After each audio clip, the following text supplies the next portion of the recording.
All right, I've got about 3 minutes after, so we'll go ahead and get started. Again, welcome everyone. My name is Russ Carnahan. I am the chair of BuildingAction, and BuildingAction is a broad-based organization for advocacy in the green building space. We were formed just prior to 2019. Our mission is to create a broad network of creators and users of buildings to advance policies that transform America's buildings as an essential component of U.S. sustainability and economic policy. We're pleased to be doing this webinar today with our partners here, International Well Building Institute. And let me turn it over to Jason Hartke, their Executive VP of External Affairs, for a brief introduction of their organization. Thank you so much, Russ. And just a little background on International Well Building Institute. We're the world's leading organization focused on deploying people-first places to advance a global culture of health. You know, our mission is really rooted in the knowledge that the spaces around us can make us healthier, they can make us happier and more productive. And it's why we're on this trying to lead this global movement to transform health and well-being with our people-first approach to buildings, organizations, and communities. And we do this primarily through our Well Building Standard. It's the world's leading roadmap for creating and certifying spaces that advance human health and well-being. Lastly, I'd just like to mention that in addition to Well, IWBI mobilizes everyone around the world who's connected with us through the management of our Well AP credential, the pursuit of a whole lot of research that helps drive our movement, as well as the development of educational resources, and of course, advocacy for policies that promote health and well-being everywhere. I wanted to just take a quick second, Russ, to thank you. It's such an honor to be a co-moderator with you on this webcast. You and I worked together back when you launched and helped serve as the first co-chair of the Congressional High Performance Buildings Caucus. And we did so much good work together to put these issues in front of policymakers. And a lot of that got kickstarted because of you and your leadership. So I just wanted to say thank you to Russ, to Andrew, and the entire BuildingAction team. It's an honor to be partnered with you on this webcast. Likewise, Jason, it's been great to work with you and your team. And now we are very pleased to really kick off this BuildingAction International Well Building Institute webinar on healthy buildings in the age of decarbonization. And we could not be more pleased with our speaker here to kick this off, Congressman Don Beyer of Virginia. He represents the Northern Virginia area near the DC line. He is chairman of the Congress's Joint Economic Committee, serves on the House Committee on Ways and Means, Science and Technology, and chairs the Space Subcommittee, and is co-chair of the New Democratic Coalition's Climate Change Task Force. He previously served as a lieutenant governor of Virginia and U.S. ambassador to Switzerland. So his public service is deep and broad, and he has been a great champion on addressing some of these green building issues, and in particular, legislation he's working on with regard to indoor air quality. So with that, I'm going to turn it over to Don. Don, welcome. Russ, thank you very much. And thanks so much for inviting me. I'm honored to be here with the Carnahan. A long time ago, your dad and I were both lieutenant governors at the same time. He went on to become governor, which I never did. But you and your family have an incredible tradition of public service, and I'm very grateful for it. And I want to thank the International Wellbeing Institute and BuildingAction for inviting me to be here. For those who don't know me, I'm a humble minor congressman representing Northern Virginia's 8th congressional district, which is Arlington, Alexandria, Fairfax, Falls Church. So I'm the most spoiled member of Congress because I live a couple of minutes from the Capitol in an area that's remarkably politically sophisticated. And I think I'm in the room with you today because I introduced a bill, the Airborne Act, and I want to give a congressional lens on this conversation on indoor air quality. As you guys know very well, 1987 EPA scientists identified indoor air quality as one of the greatest sources of environmental risk to human health. And the EPA estimates that Americans on average spend approximately 90% of their time indoors, very different from 2 and 3 and 4 generations back. And the concentrations of pollutants are often 2 to 5 times higher than typical outdoor concentrations. Which one of us hasn't walked outside and suddenly felt very different air quality?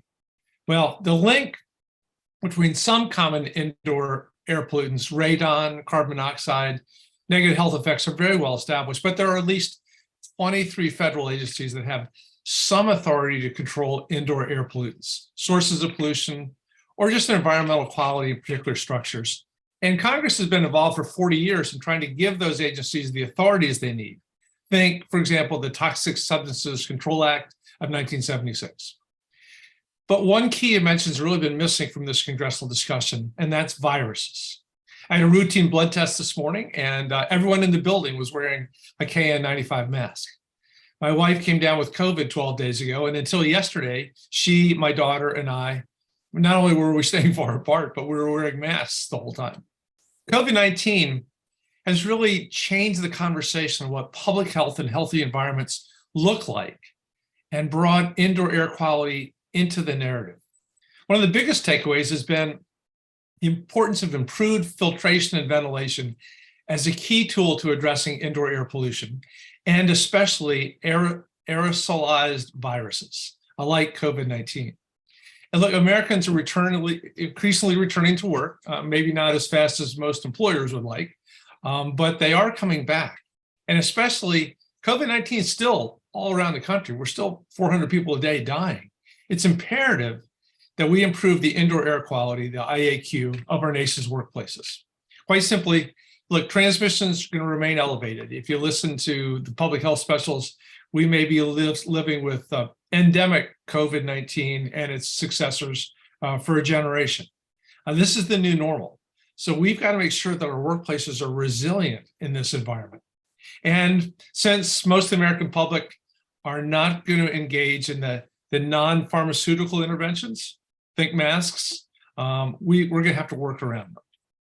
American individualism was not made for a public health threat like COVID. So that's why we got involved in this indoor air quality space. Over 30 years of the EPA telling us we need to take indoor air pollution seriously. And then the COVID pandemic, and then the lack of attention to the aerosolized nature of the virus. We also know that high indoor air quality not only reduces indoor air pollution and the risk of COVID-19 transmission, it also, it really benefits employers and employees by reducing sick days and creating a cleaner, more comfortable work environment, one with less stress, less anxiety, and lessening the risk of long-term health conditions. Look, I haven't had a head cold now in almost 3 years, and I don't miss them. If I never had another one, I would be thrilled. So anything we can do to minimize that virus risk is really great.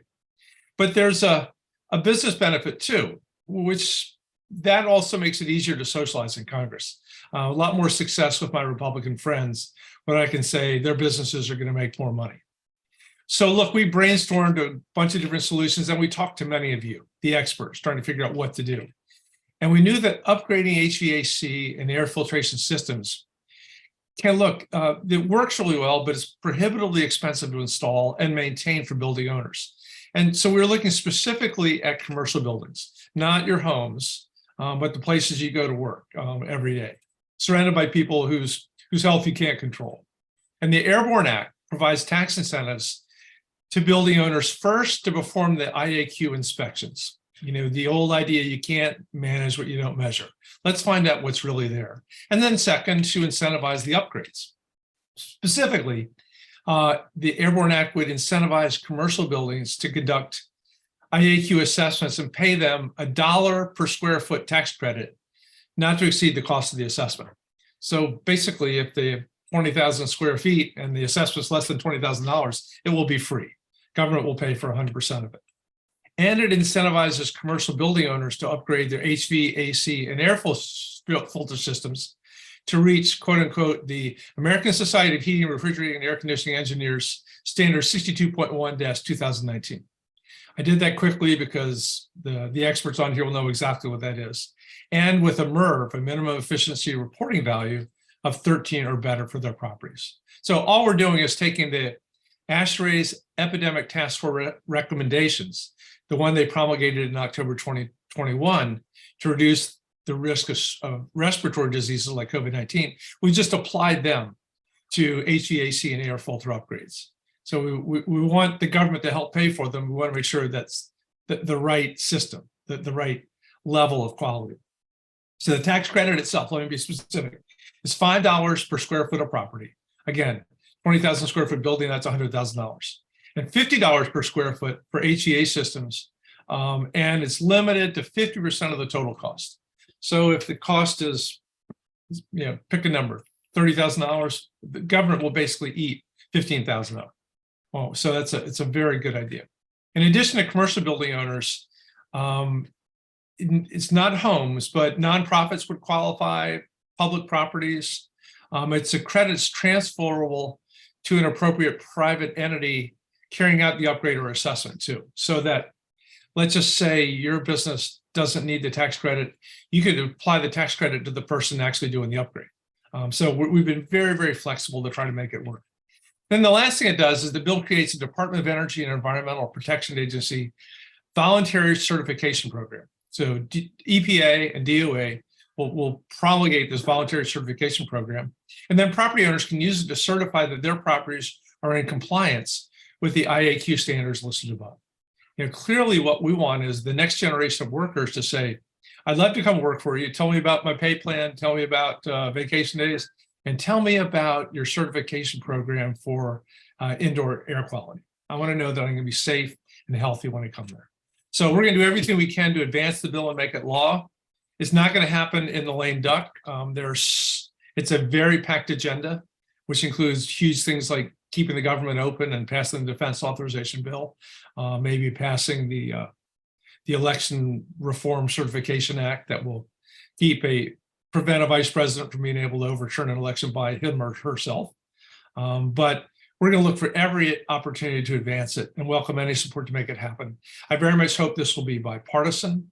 There are lots of Democrats and Republicans and independents working in commercial buildings every day of their lives. So thank you for having me here. Thank you for all that you're doing to recognize the real potential for improved health that this evolves. And I'm happy to turn it over for any questions or let you go back to the regular part of the webinar. Well, let me first say thank you, Congressman Beyer. This is Jason. We're honored that you were able to help kick off this webcast. It's so important that we all have a chance to hear directly from you on this.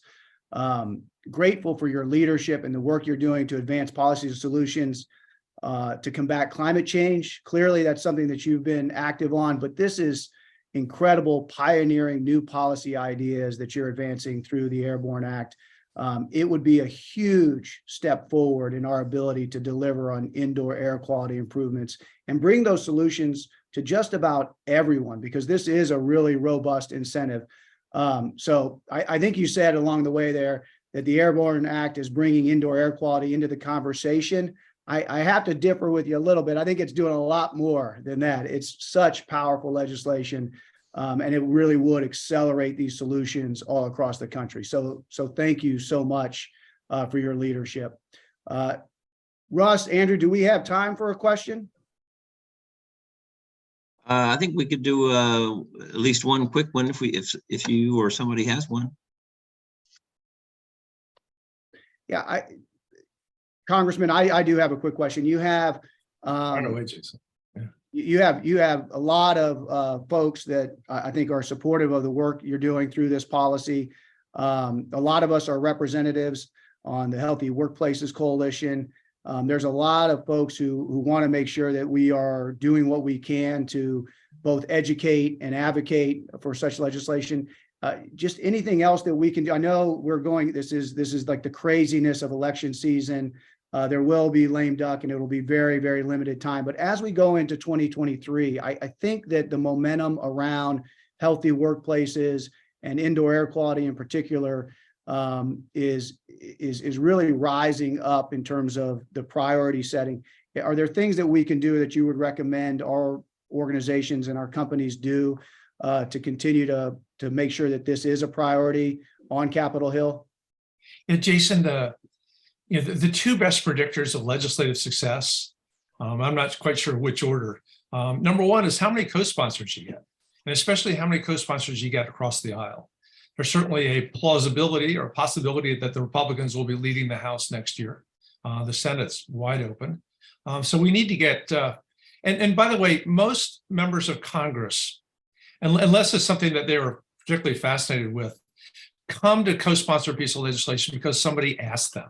I'm always getting people saying, well, how come you didn't sign on to HR 9269? I was like, what's that? There are thousands of pieces out there. But if somebody comes in, constituent or lobbyist, government affairs, says 9269 is a really good bill and you need to be on it, then we look at it and do that. So that would be really helpful. The second thing, the great predictor, is getting leadership on board. So this is going to be a Ways and Means bill because of the tax credit. So Congressman Richie Neal, chairman of Ways and Means, and I'm not sure who the ranking Republican will be in the next session. There's three of them vying for it. I'd talk to all three of them: Adrian Smith, Jason Smith, Vern Buchanan, because again, the best stuff to come out of Ways and Means is stuff that Chairman Neal's been able to do with ranking member Kevin Brady over the years. And again, it's not that much money, but the impact, I just think, I've been a boss for a long, long time in car dealerships. And sure enough, somebody comes in with the flu or a head cold, and pretty much everybody in that office or everybody on the showroom's got it in 3 or 4 days, and things really, really slow down. So anything we can do to improve workplace health is good for the bottom line and good for America. No question. And we're in those buildings 90% of our lives. Yeah. So it really is important. Well, thank you, Congressman Beyer. Again, really appreciate having you here today. Congressman, thank you, and best to you. We'll look forward to seeing you soon back in DC. Thank you, Russ, very much. Thank you, Jason. Well, Congressman Beyer couldn't have provided a better lead-in for this session. Again, the session that we've titled Healthy Buildings in an Era of Decarbonization. We're going to segue here a little bit. We have an incredible panel with us today. The one sticky point here for me is that I don't have time to go into each of their bios, but I can tell you that each of these folks has been a distinguished leader in the space, working to advance building solutions at the intersection of health and climate. It's the right group, and it's a great lineup. First, we have Adishesh Sood, who leads global policy and partnerships in the Sustainable Building Technologies Division at Honeywell. Next, we have Wendy Feldman Block, the Executive Managing Director at Seville's US. We also have my colleague at IWBI, Anne-Marie Aguilar, our Senior Vice President, who leads our work across the Europe, Middle East, and Africa region. And also, last but not least, Dr. Bill Bonfleth, a professor of architectural engineering at Penn State University, chair of ASHRAE's Epidemic Task Force, and ASHRAE presidential member. So panelists, welcome. Thank you so much for being here. I want to jump in quickly with a question for all of our panelists. We know we've been talking about this already, that planetary and human health are tied together, and this is especially pertinent when it comes to future-proofing buildings to address the climate crisis and its health implications. So just tell us a little bit about your work and how you're relating the two with one another. Maybe we can start with Adishesh. Sure. Thanks for having me, Jason. This is, like you said, a very, very interesting and wonderful lineup of distinguished people. And coming off Greenbuild in San Francisco, I don't think there could be a better place where, we could have discussed this.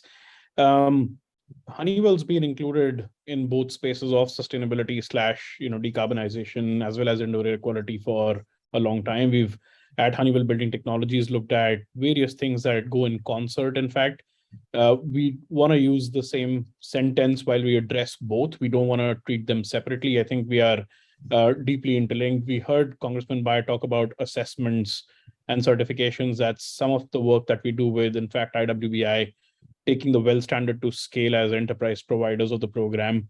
We also look at assessments and certifications as, of course, subject matter experts and provider of indoor air quality equipment, as well as looking at just consulting with our customers of how we should be making a building better, healthier.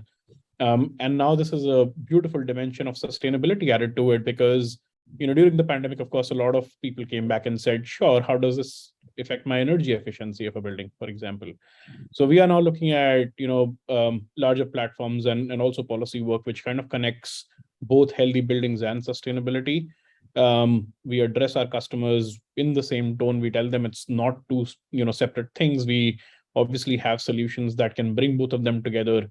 If you're looking at, ventilation dependent on how many people are there in a particular room, how you should be adjusting parameters of indoor environmental quality like lighting, air quality, ventilation, et cetera, dependent on various parameters, trends, and patterns in a particular building. So at the helm of it all, I think we're looking at both in one breath, like I said, but I think it is important to know exactly where you are, and we kind of do a lot of work with assessments and certifications as well. Thank you. Awesome. Wendy. Hi, thank you. It's a pleasure to be with all of you. For those who are not familiar, Savills is one of the leading global providers of information for work. Oh my goodness, it's been one of those days for tenants. And that's what we specialize, particularly in the United States, is focusing on tenants. And I have a specific and somewhat unique focus on looking at the role of wellness and ESG in that site selection process. Very few people are doing that. And what set me on a path, and Russ will be very familiar with ASID, but I had the opportunity back in 2017 to work with the American Society of Interior Designers, who was the first organization in the world to achieve WELL and LEED platform. And that put me on this path to become an advocate for this. And ever since then, I have been on this force talking about it. And the pandemic provided some positive things in our lives. And one of them was the focus on air quality, because before that, none of my clients ever asked about MERV filters and things of the sort and indoor air quality. And so all of a sudden, all of this effort that I've been putting out there came to be, and people are really paying a lot more attention. And then merging into that, while ESG is not new, there's been so much more focus on that. And with the intersection of wellness and ESG, more and more of my clients are starting to ask, how can we incorporate that into our processes? So whether it's building it into our request for proposals, how we memorialize this into leases to make sure that everyone understands what a building is doing. I've also worked pretty tirelessly, both locally in the DC area where I'm based, as well as nationally, to be educating the development community about this, what's it about, why it's important. And I'm really excited to see that there's been so much more widespread adoption of this. And then the only other thing is that we need to just make sure everyone really understands about it, so that the landlords understand about it, so the tenants understand about it. And so I've worked really hard to kind of bring that to the forefront in my work. Thank you so much, Wendy. Anne Marie, tuning in from Europe. Thanks for joining. Live from the EMEA region. It's really fantastic to be part of this, really fabulous discussion. As Jason mentioned, I'm the Senior Vice President of the EMEA region. What we are definitely seeing across Europe, Asia, and the Middle East is that most of our buildings are not prepared to handle extreme weather, air quality issues, and we all know this has a negative impact on health. Especially from COVID-19, we've heard that poor air pollution has a direct impact on respiratory disease. So from the IWBI perspective, it's great that WELL has been created to provide, a system for translating the research into practice, and really to help us share this knowledge with our community on how to design in a way that really prioritizes people's health and wellness to mitigate the effects of climate change.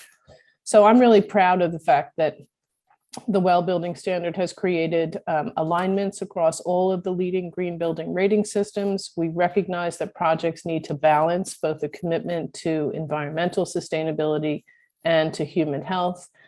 And we're really, hoping to support policies that just reduce the environmental impact of buildings, and creating a standard where both buildings and communities can promote and reinforce health. And we really do this by providing fresh air, clean water, affordable access to food and green spaces for physical activity and social connection, and really trying to explain that there is a balanced opportunity on both sustainability and human health. So I'm really proud that we recognize these green building rating systems and actually award 5 points towards the certification of WELL. So that's a bit about what we're doing in this dialogue, and really happy to support the ongoing questions and answers today. Awesome. Thank you, Anne Marie. Bill, another person who's no stranger to these issues, please jump in. Okay, yeah, thank you very much. I'm also very happy to be part of this discussion representing ASHRAE. I'm a mechanical engineer, an academic in terms of where I work, and like most people who are involved in ASHRAE, I'm a volunteer. So I'm a member, not a staff member. I've been working with ASHRAE for 40 years on various issues that relate to my own interests, which include energy efficiency and indoor air quality. ASHRAE itself has a long history of doing research on energy efficiency, indoor air quality, and thermal comfort that is reflected in its position documents and its technical guidance. And I think relative to this discussion, most importantly, in its standards that are involved in various building codes, because that's where the rubber meets the road. So ASHRAE is an international organization of about 55,000 members whose scope spans everything from fundamental research to trying to get the latest knowledge into our building codes so something actually happens. And I think that throughout the history of ASHRAE standards, there's been some connection between the focus on energy and the focus on IAQ, although it may not be the one that we would really like to see at this point in time. But Standard 90.1 was the outgrowth of Standard 90 that was created by a really effective public-private partnership in the 1970s. And that's become the state code basis for the US. And over the period of its existence, the regulated energy use of a building meeting 90.1 has decreased by more than 50%. So it's been a very effective tool for driving us in the direction that we want to go.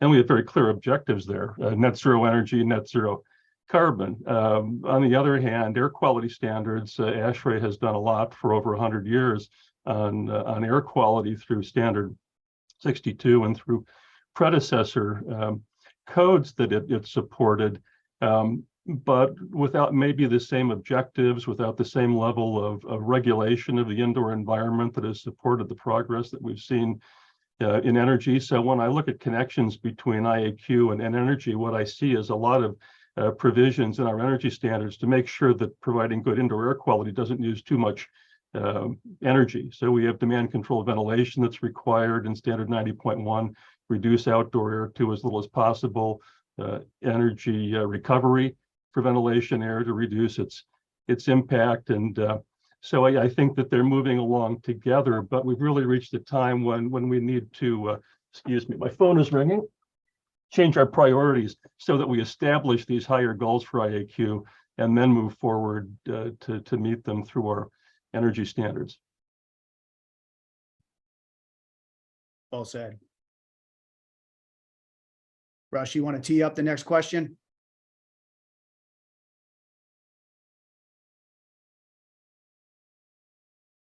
Or you're on mute.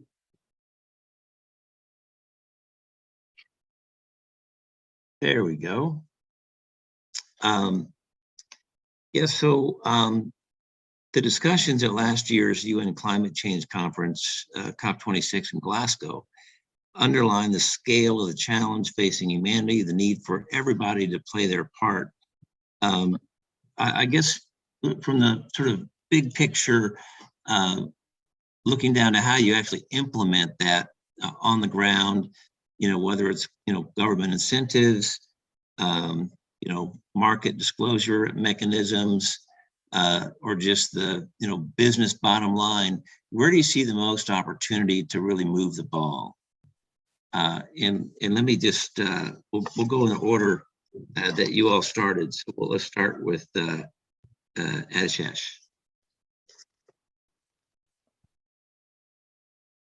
Oh, I think I was on mute.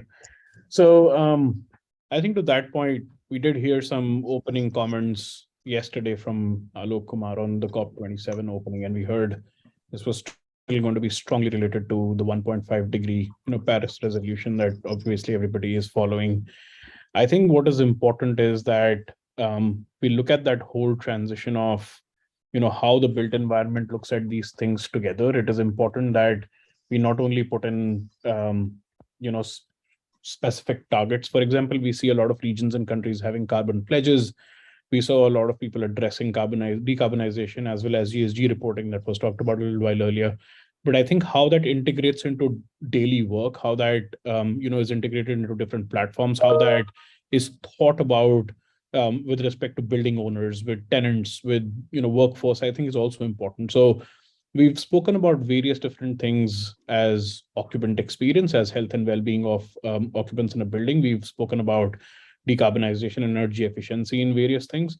But I think, to just look at minimum standards and codes for performance of buildings to make sure that, we look at different regional aspects of how this needs to be handled, and then kind of becomes a mandate in buildings of how you're going to handle all of these things together and weaved into day-to-day progress is important, I believe, from my perspective. So I think, again, like I said right at the beginning, I don't think we can treat them separately. It pretty much needs to be said in one breath and dealt in one breath as well.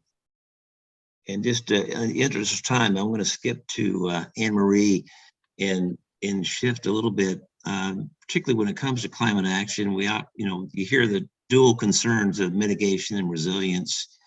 How do we address these in the built environment, and where they're often undervalued, and how do you get those kind of on the table at the same time? And do you see any particularly good progress that you could point to in that regard? Thank you, Russ. Well, I definitely feel that here in the UK and across Europe, responding to climate change involves these two critical approaches: reducing and stabilizing the greenhouse gases, the mitigation point, and like you said, adapting to climate change that's already in the pipeline. So I think the ability to really support the transition to a low carbon growth has been a strategic priority for both the EU and the UK. For us here, we see that the government is really active in supporting the transition to net zero buildings through a massive range of policies. We also see that climate change just poses a critical challenge to how we improve our resiliency and adapt our buildings. We're seeing new construction techniques, alternative materials, innovative technologies that are helping us retrofit both old buildings and design new buildings that really can almost withstand the predicted impacts of climate change. Across Europe, we're also seeing some really interesting innovative technologies such as biofacades that produce biomass energy, capture solar thermal heat, looking at areas such as vertical farming, which could boost food production more locally, strategic and intelligent use of timber, and reclaimed materials, which all really helps us in terms of our well program, because we really want to see the use of reused material and natural materials. One of the areas of concern, I think, is we see that the MENA region, if they see an increase in 1.5 degrees centigrade, they will experience a substantial rise in local temperature, which obviously means more drought, more issues around the access to fresh and clean water, which is obviously a very high focus for well. And excited to note that there is some light at the end of that tunnel. The UAE has been one of our first countries in the Middle East that's really committed to net zero emissions. So we do see that across Europe and the Middle East, there's a real drive to kind of focus on this drive to net zero. Thank you. Yeah. Jason. Yeah, it's such a good segue to kind of the question I want to ask. We've got such great technical expertise on this call, this webcast. And so let me drill down a little bit. We know there's this strong relationship, and Bill's kind of already intimated that this relationship between advancing energy efficiency. I think everybody has advancing the relationship between energy efficiency and indoor health. and indoor air quality in particular.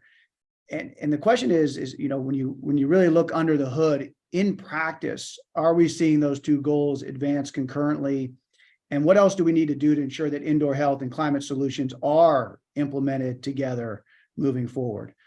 Bill, this sounds like a good one for maybe you to kick us off. Sure. Well, I have to say that I don't think that these goals are advancing together, not in a coordinated way, and not Right. probably at the same level of progress. And I've already noted one of the reasons that energy can be measured. It's pretty clear what the goals are for energy. Everyone pays for it, so it's quite clear what we want to do and why we want to do it. We have a huge hidden cost being paid in mediocre air quality that we've known about for a long time, as was noted earlier. The question is, how do you make that visible? And how do you get that into the conversation? So I think those who are so effectively, from my point of view, promoting decarbonization and net zero need to accept the need for indoor environment as a priority, because the largest single user of energy is buildings for indoor environmental control. So if we're not doing a good job there, a lot of that energy is just being wasted on not really solving the problem. So I think actually bringing them together is the first thing that we need to do, and we need to invest in coming up with clear, measurable objectives, which we don't have to the same extent for indoor environmental quality now that we have for energy. Yes. I spent some time at the Department of Energy, and so I know exactly what you're referring to, Bill. Adishesh, this is, you know, at least kind of pulling in Bill's phrase, you know, that it's not as visible. How do we make the invisible, what's important inside our buildings, more visible, and pair that with solutions on climate? I mean, again, this seems like something that Honeywell's way out, you know, been doing this in buildings for some time. So yes and no, I would say, and I'll explain both. I think to Bill's point, I don't think it's moving at the pace that it should be as well. I think there are these are segregated conversations. We had, you know, without naming anyone, we had a few folks come up to us and say, hey, the pandemic's over. Can we go back to using a MERV 8, for example, from MERV 13? And that kind of, you know, it's a big question that we ask to ourselves. Are we educating people to that extent? Are we making sure as technologists, as, you know, all the dignitaries on this particular call, are we doing our job in terms of telling people that, hey, you don't have to think like that. You know, this is something that can be done together. Yes, there are measurable things that are happening on the side of the energy, you know, side of the balance. But, you know, there was obviously this large thing about, hey, if you improve people's health and productivity as well in indoor environment, then that also goes back to your bottom line. So it's not that you're investing for nothing. There is measurable return on investment, even on indoor environmental quality. From a technology standpoint, Honeywell is, you know, bringing solutions together which have, for example, artificial intelligence algorithms running in the background to make sure that, you know, as per occupancy, as per ambient conditions, you can quickly change how indoor air quality should look like, how indoor environmental quality should look like, and systems do that on their own while they're working in concert. We've been doing that now of late. But I think there needs to be tremendous speed of education / mandate too. You know, that kind of, I'm going to throw this back in your cartwheel, Jason. There needs to be some policy update as well there, wherein that becomes mandatory. We were, you know, discussing this largely at Green Build about, we don't have a total volatile organic compounds limit anywhere in one of the, in any of the framework except for, you know, IWBI brings up well. So I think even from a governmental standpoint or policy standpoint, it kind of needs to be pushed to the framework with that speed and acceleration that we speak about energy efficiency too. Right. No, you're right. And even with some of the amazing tax incentives for energy efficiency in our buildings that were extended for 10 years. Yeah. It's going to be, you know, on the role of the end user to make sure that they're integrating indoor air quality improvements with those energy efficiency improvements and doing it together. I mean, I think that's definitely part of the messaging here, at least our united voice. Let me turn it back over to Russ. Yeah, that's a great segue. I want to go to Wendy on this one, but especially to follow up on your introductory comments. Obviously, many building occupiers have been demonstrating leadership on climate. How are office building tenants leading on health and well-being, and how has ESG played a role in accelerating better investment decisions? Well, I've been on a big demystification kick to try to help educate people, because still people's eyes glaze over. They don't really understand all of the different things about well and wellness and ESG. But I'm really excited that the last year, Russ, we have actually seen, and I've firsthand, a number of my clients have said, we want to know which buildings are reporting on ESG. We want to understand what are they doing in terms of achieving a wellness certification. And so we've really changed how we look at our process. And I'm working really hard on educating not just my clients, but the market, because if the landlords, brokers don't understand it, how can they effectively represent it? So for example, we represent a digital printing company, and they were looking for 80,000 square feet for a regional headquarters in the DC area. And ESG is very important to them. So we made sure that when we were looking at buildings, we incorporated that. We have a financial services nonprofit who, for their headquarters in DC recently for 70,000 feet, said, we want to know what buildings are reporting on ESG. And it's not like this information is readily available. I think that's a big part of it. We have to do a better job, whether it's in collaboration with organizations like CoStar, who also are not tracking whether a building has a WELL certified designation. And what this organization wanted, we were able to negotiate for the right to separately meter not just electric, which is not uncommon, but water as well. Because as someone said earlier, if you can measure it, you can report on it. And they may not choose to want to do that, but having that right is key. And then my last piece, Russ, is we're starting to see more focus on this from sectors you might not think. No one probably expects anytime in the foreseeable future that law firms will have to report on ESG, but when the companies that law firms work for are asking for that, it's becoming a bigger issue. And so we are working closely with our law firm clients to help them understand that and how that plays into their own real estate. Hey, Jason, back to you. Yeah, I love that answer. I love the how that has progressed in the conversation, Wendy. So I really appreciate the thoughts there. All right, we had Congressman Beyer on. We have to talk about the Airborne Act. He described the legislation, as a mechanism that would incentivize non-residential building owners to conduct these indoor air quality assessments, be able to have some funding to upgrade their ventilation and their air filtration systems. So I thought that this group would be great to hear from you all about how you see this legislation affecting the market in terms of fortifying our health in buildings and really getting out there and driving IAQ improvements. Anyone can jump in here first, no particular order. Well, in that case, I'll jump in. I think it's Did some work on it too, Bill. I know you advised on the bill a bit too. Yeah, one of many, I'm sure, but we were glad to be consulted as ASHRAE about what went into it. But I think it's really right on point in a lot of ways. First of all, the focus is on existing buildings.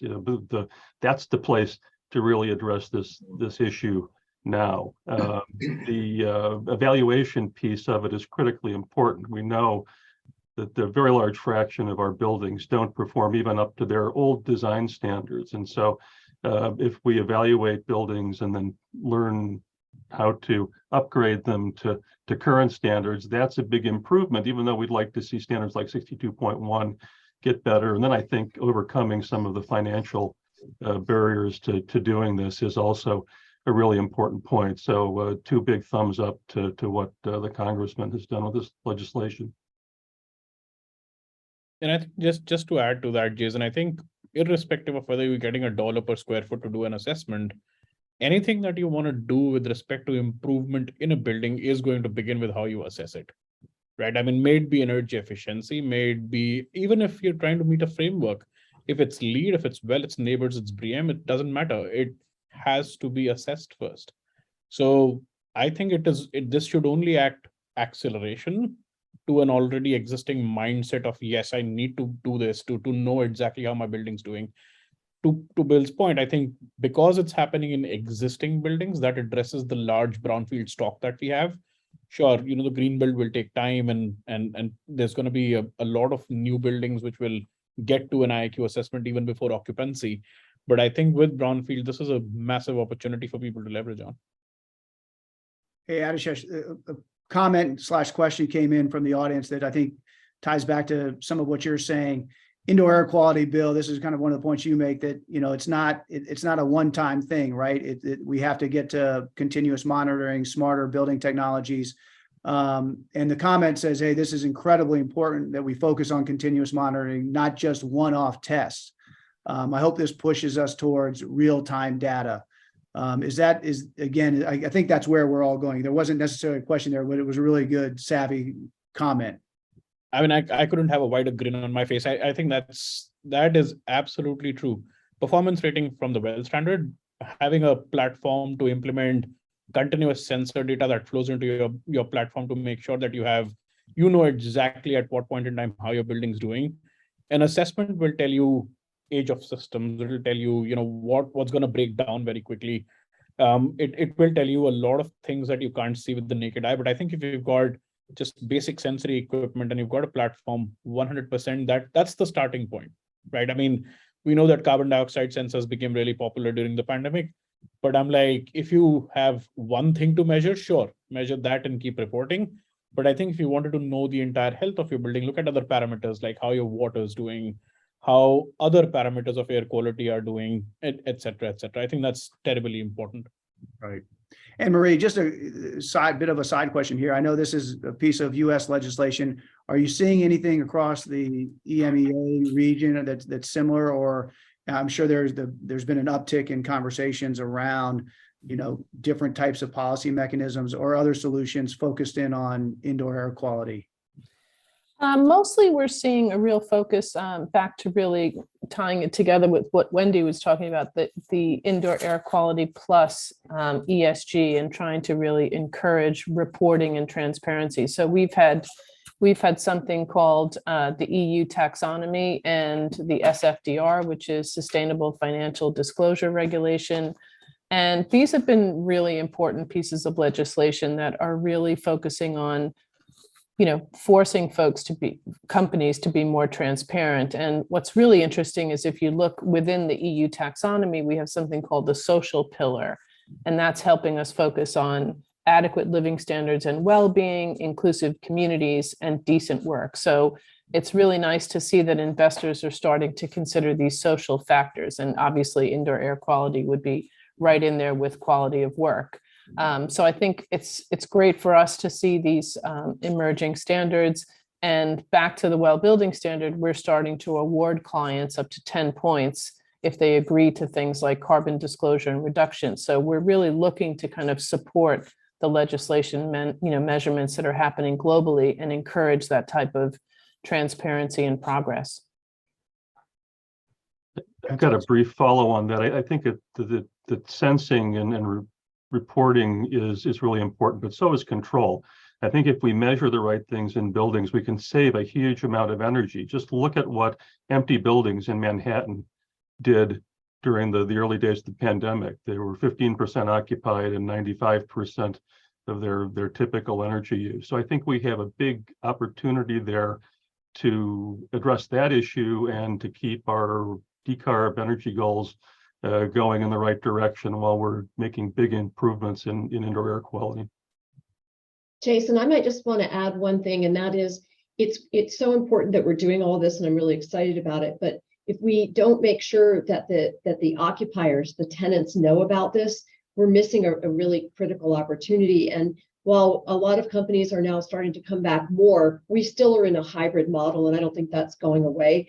So the more that tenants can do to communicate to their employees why they should come back because you care about their health and safety. And then, of course, it's an extraordinarily powerful tool for retention and future recruitment, and how we're in a place now where the balance has shifted and the power is in the employee. It may change depending on the economy, but right now employees can dictate what they want. And young people care about good air quality. They care about working for a company that has a robust ESG, identification, whether it's an issued report or not, and sustainability just in general. Yeah, really, really important point. I mean, because it ties it back to these, these business drivers that so many folks have. Russ, I think we've got time for one last question here, but I would just encourage our panelists, and maybe it's a little bit of a lightning round. All right, take it away, Russ. You're on mute. Thank you. I look back at Congressman Beyer's comments, and when he talked about, in the future that businesses would want to have this information for recruiting as one of the benefits that they offer, but employees, to Wendy's point, and tenants, they're going to want this, and for that to become part of the culture and the conversation, that can really help accelerate this. So I guess lightning round here, we'll go around as we wind up, and we'll start with Adishesh on sort of how do you see that culture changing to really make, really move the dial in that conversation? So I think it's moving away from just being a buzzword. ESG has been a buzzword for the longest time. People are trying to crack the code to a large extent. IWPI has helped various organizations report social metrics on ESG, but I think as governments commit to it, as COPs become popular, I mean, think about 5 years back, and probably none of us were, that excited about a climate conference. But just look at the excitement and all the people participating in COP27. People are talking about it. I think as knowledge spreads and as we take responsibility of educating people on all three of them, the governance piece, I think the governments are heavily coming down on. EPBD in Europe, you've got, the US obviously has Inflation Reduction Act and various other things that answer a lot of these things. But I think it just needs to be a general narrative. I mean, we can't keep it as a buzzword forever. It has to become general, normal, daily language of, hey, this is nothing alien or special that we're doing. This is a must. This is a mandate. Yeah, Wendy. I'm really excited about the future as it relates to this, because I think that it's important, it's appropriate. And when I look at the rapid adoption, in particular, the best barometer to me is what's happened with wealth, and the adoption over 4 billion, that's billion with a B, is just huge in the last few years. And so people are recognizing the importance of helping people want to come back into the built environment. This is the best pathway I can think of. Great, let's go to Anne Marie. Great, thank you. It's so lovely to be having this conversation and finishing this round. So I think for us, we definitely believe that climate change and human health has never been an either or proposition, but a both and conversation. So I feel like we're in a good place. And as Wendy said, to see the growth and awareness of well at the scale that we're starting to see this movement happen means that we're starting to elevate the conversation. And I feel good about the fact that, if we start shifting towards energy through renewable resources, we start adapting transportation to favor public transport, all of these will have an impact on health. And that's what's really exciting to me, is to start to see a systems approach and a virtual cycle of benefit that happens when we do the right thing for the planet. We're also doing the right thing for us. Thank you. And Bill. All right, couldn't find my unmute button there. Well, I think that I'm also optimistic, but I'd say let's not take it for granted that there's so much enthusiasm for these goals that they will take care of themselves. Those who understand the urgency are going to have to keep pushing for a while. It's not going to be easy, but I think we have the means, and I think technology is maybe the least of our problems, particularly where indoor air quality is concerned. It's really the need for an appropriate amount of regulation and better standards, and also for things like the Airborne Act that help us to move money around to where it's needed to get things done. So I think it's a time of great opportunity, and I hope we do the right things to capitalize on it. Thank you, Bill. Thank all the panelists. And I just want to turn it over to Jason quickly too for any closing comments before we wind up. I'm going to yield my time, as they say in Capitol Hill, to you. I just did want to reference Stan Colby had some good questions in the kind of a little late in the game on the Q&A, but one about a skilled labor force, which I think is an issue that all of us could chime in on. And the other one, which is interesting, is on building codes and keeping up with the demand for more improved healthy building IAQ, which is another space. IWBI, along with a whole host of other partners, has advanced some building codes specific to IAQ. So maybe there's an opportunity to double back on that, Stan. But Russ, please take us home. Yeah, Jason, panelist, and just again, thank you. You can catch up with Building Action on our website, buildingaction.org. Check out the International Well Building Institute. Again, the great work that you all are doing. I'm excited about the progress. I'm also excited about this challenges still ahead and making more progress. Thank you all for being a part of this. And for those of you that joined us, thank you for joining us. Please keep in touch with your organizations. We have a lot of work to do, but together we're going to get it done. Thank you all so much.